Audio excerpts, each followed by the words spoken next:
Hello, today I have a meeting with teacher Meral Shams. She's a human rights and she's have a message about her student. مرحبا، اليوم ألتقي معكم مع المعلمة ميرال جيمس. إنها في حقوق الإنسان متطوعة ولديها رسالة إلى طلابها وإلى كل الطلاب مع بداية العام الدراسي. Bonjour Muriel. Bonjour. Bienvenue. Pourrais-tu te présenter? Alors, je m'appelle Muriel Jomis, je suis enseignante et je travaille également pour une campagne qui s'appelle Les Jeunes pour les droits de l'homme. Ok. Bien, de tous les côtés, on crie aux droits de l'homme. Et comment expliquez-vous cela? Alors, effectivement, de tous côtés, on crie aux droits de l'homme. Parce qu'effectivement, dans les droits de l'homme, on y trouve toutes les règles qui sont mises en place à l'heure actuelle dans notre société. Et donc, chacun va s'y retrouver. Ce qui veut dire que autant les gens qui vont se battre contre cette histoire de Covid vont y retrouver des règles qui leur correspondent, mais autant les gens qui meurent de ce virus vont également y retrouver des règles qui leur correspondent. Donc on y crie aux droits de l'homme. Ok. Alors, après une longue période de confinement et après encore une période de vacances, les étudiants, les enseignants, ils retournent tous à l'école. Ce n'est pas une période facile. Pourriez-vous nous en dire plus quand vous êtes enseignante? Alors effectivement, ce n'est pas une période facile pour deux raisons. La première, c'est que le confinement a été très long et qu'en plus, ça a été suivi de 2 mois de vacances. Donc ça veut dire que nos jeunes n'ont pas été à l'école et n'ont pas été enseignés de manière correcte pendant 6 mois. Alors quand je dis de manière correcte, c'est surtout de manière à ne pas avoir l'enseignement de manière classique en classe avec un enseignant qui les accompagne de manière très proche. Donc oui, il y a des écoles qui ont fait cet accompagnement, mais il y a des écoles qui ont eu beaucoup plus de difficultés.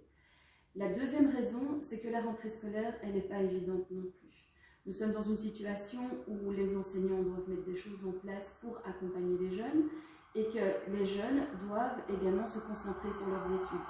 Or, nous ne sommes pas dans un espace très évident, très facile, puisque nous sommes menacés par la santé quand même, puisque régulièrement on nous dit zone rouge, zone verte, zone orange, ce qui nous met en péril d'une certaine manière. Mais en plus, on nous met des obstacles, des contraintes que nous devons tous respecter. Donc ça élimine d'une certaine manière un accompagnement direct. La meilleure chose à faire, c'est de collaborer. Ce qui veut dire que nous avons tous le même but, nous avons tous la même envie, d'une part enseigner, d'autre part être enseigné. Donc le message que je voudrais passer aux jeunes à l'heure actuelle, c'est de maintenir leur but. Ils ont un avenir, ils ont des choses qui existent dans cet avenir, et leur profession, leur connaissance, c'est ça qui va construire leur avenir. Donc plus ils vont s'enrichir, plus ils vont être collaborateurs, plus ils vont aider les enseignants également à les enseignants, plus cet avenir va être bon pour eux. Alors ils peuvent effectivement étudier pour eux-mêmes leurs affaires, ce qu'ils ont à étudier, mais peuvent aussi profiter de ces instants-là pour en savoir plus sur les droits de l'homme et savoir pourquoi est-ce qu'on crie dans tous les sens aux droits de l'homme. Ok.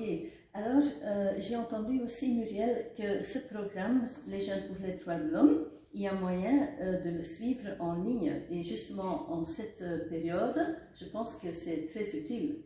Alors effectivement, il y a moyen de suivre ce cours sur Internet.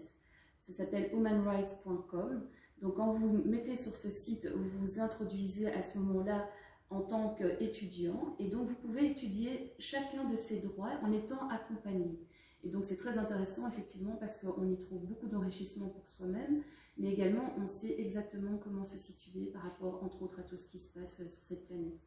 Ok, merci beaucoup Muriel.